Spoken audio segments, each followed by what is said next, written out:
Bonjour, je suis Aurélie, conseillère en naturopathie certifiée. J'ai décidé de faire une série de podcasts sur le pouvoir du psychique sur notre corps. J'ai déjà fait une série de podcasts avant, je vous invite à les écouter si ce n'est pas déjà fait. Aujourd'hui, nous allons aborder le travail comme source de stress. Le travail, tout le monde doit en avoir un si on veut se nourrir, se loger. Pour certains, c'est une vocation, la suite logique de leur parcours et de leurs aspirations. Ils aiment leur travail, mais malheureusement, c'est le cas de trop peu de monde. Bien souvent, nous nous résignons à prendre un poste alimentaire pour payer les factures en espérant trouver mieux plus tard. Bien des paramètres peuvent nous mettre des bâtons dans les roues pour ne pas pouvoir accéder à notre métier idéal. Pour ceux qui subissent leur travail, il est bien évident qu'il y aura des fortes chances que leur mal-être se répercute sur leur santé. Nous allons voir que l'expression « se tuer à la tâche » est littéralement vraie. Les Japonais, bourreaux de travail, consacrent généralement plus de 60 heures hebdomadaires à leur emploi.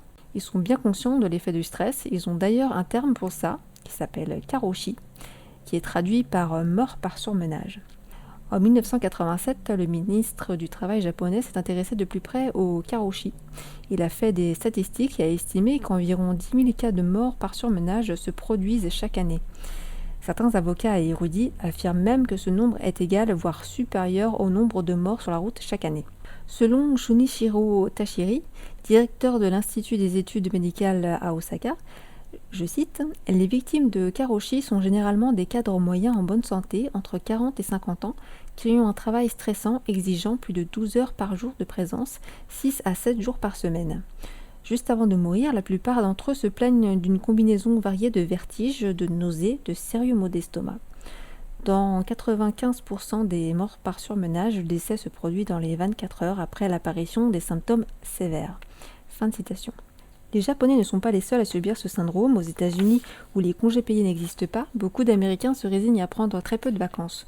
Une étude publiée en 2000 dans Psychosomatic Medicine, sur 12 000 hommes sur une échelle de 9 ans, a démontré que ceux qui refusaient de prendre des vacances annuelles avaient 21% plus de risque de mourir de différentes causes et 32% de mourir d'une crise cardiaque.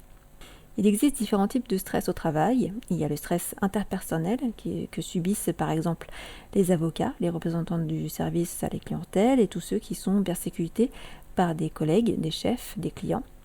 Il y a le stress ressenti par les gens aux métiers à haut risque, les médecins, les pompiers, les pilotes de ligne, les soldats. Le stress où l'on doit sacrifier son intégrité, par exemple les soldats ou politiciens. Le stress où l'on se sent impuissant lorsqu'on subit une hiérarchie.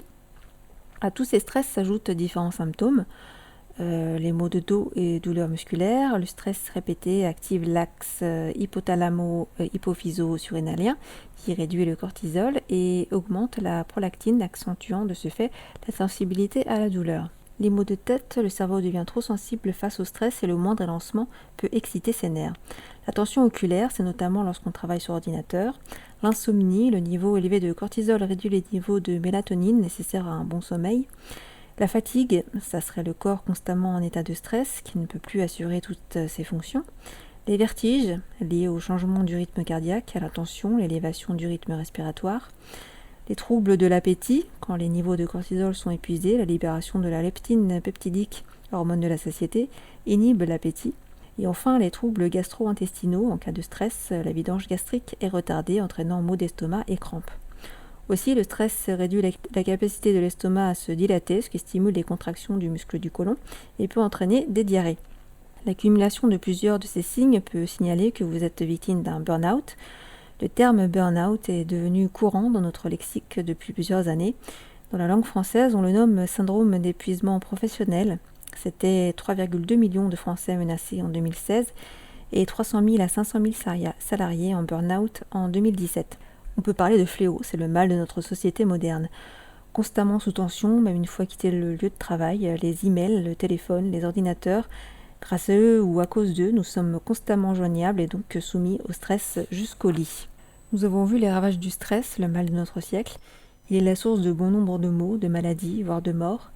Comment sommes-nous arrivés là? Pourquoi se laisser envahir par ces émotions délétères pour notre santé? Pourquoi ne sommes-nous pas capables de les gérer, de les maîtriser, de les anticiper? Faut-il encore savoir comment? Ce ne sont pas les preuves qui manquent. D'ailleurs, depuis des milliers d'années, la médecine chinoise nous montre comment maintenir l'harmonie de l'énergie à l'intérieur du corps. Les liens entre émotions, organes et maladies ne sont plus à faire. Nous allons voir, grâce à cette médecine, que nous pouvons anticiper les maladies et nous le verrons dans un prochain podcast. Nous verrons la médecine chinoise et le lien entre émotions et organes. En attendant, je vous souhaite une belle journée. Si vous avez des questions ou des remarques, n'hésitez pas à les laisser en commentaire, j'y répondrai avec plaisir. Et en attendant, je vous dis à bientôt.